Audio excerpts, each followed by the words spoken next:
চলেন আজকে আপনাদের সাথে শেয়ার করব রেস্টুরেন্ট স্টাইলে বিফ বিরিয়ানি। খেতে একদম রেস্টুরেন্ট স্টাইলের বিফ বিরিয়ানি মতোই লাগবে, খেতে দুর্দান্ত হয়। বিফ বিরিয়ানি বানাতে যা যা উপকরণ লাগে সবকিছু আমি এক এক করে নিয়ে নিয়েছি। বিফ বিরিয়ানিতে কি কি দিচ্ছি সেগুলো আমি আপনাদেরকে পরে বলে দিচ্ছি। এখানে আমি ফার্স্ট টেবল পাতিল বসিয়ে দিলাম বড় দেখে একটা, তারপরে পরিমাণ মতো এখানে তেল দিয়ে দিলাম, প্রায় 2 কাপের মতো তেল দিয়েছি। 1 কাপের মতো পেঁয়াজ কুচি দিয়ে দিলাম, এবার দিয়ে দিলাম গরম মশলা, দারচিনি, এলাচি, লং আর এখানে 3টা মতো তেজপাতা দিয়ে দিলাম। ভালো করে এবার নাড়াচাড়া করলে খুব সুন্দর একটা ঘ্রাণ আসবে। এবার দিয়ে দিচ্ছি 3 টেবিল চামচ রসুন বাটা, 2 টেবিল চামচ আদা বাটা, এবার দিয়ে দিচ্ছি 3 টেবিল চামচ কাজু বাদাম বাটা। কাজু বাদাম বাটা দিতেই হবে, না দিলে খুব সুন্দর একটা ঘ্রাণ আসবে না। বাদাম দিলে খুব সুন্দর একটা ফ্লেভার আসে, খেতেও দুর্দান্ত হয়।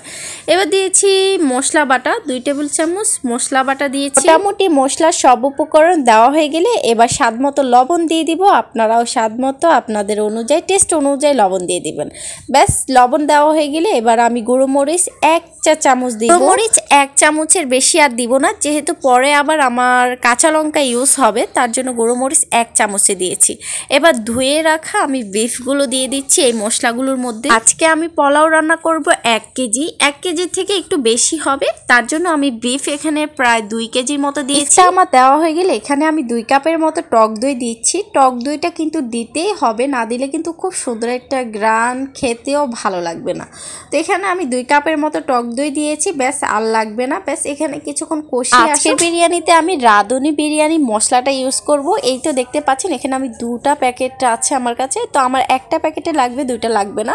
এই তো একটা প্যাকেটের পুরো সম্পূর্ণ মশলাটা আমি দিয়ে দিয়েছি, আগে থেকেও দিয়েছি, এখানেও আমি একটু দিয়ে দিলাম।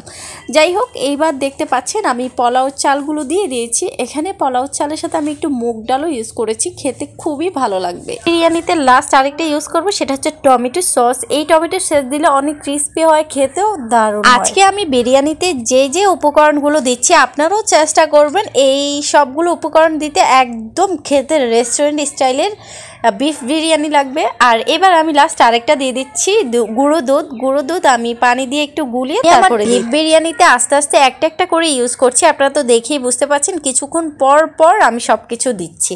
একটা জিনিসের টাইম টেবিল আছে কখন কি দিতে হবে। এবার আমি দিয়েছি আলু বোখরা, অনেকগুলো আলু বোখরা দিয়েছি। আমার কাছে আলু বোখরা খেতে পার্সোনালি অনেক ভালো লাগে। বিরিয়ানিতে কিন্তু অবশ্যই গরম পানি লাগবে। এখানে আমি আগে থেকে ফুটিয়ে রেখেছি গরম পানি।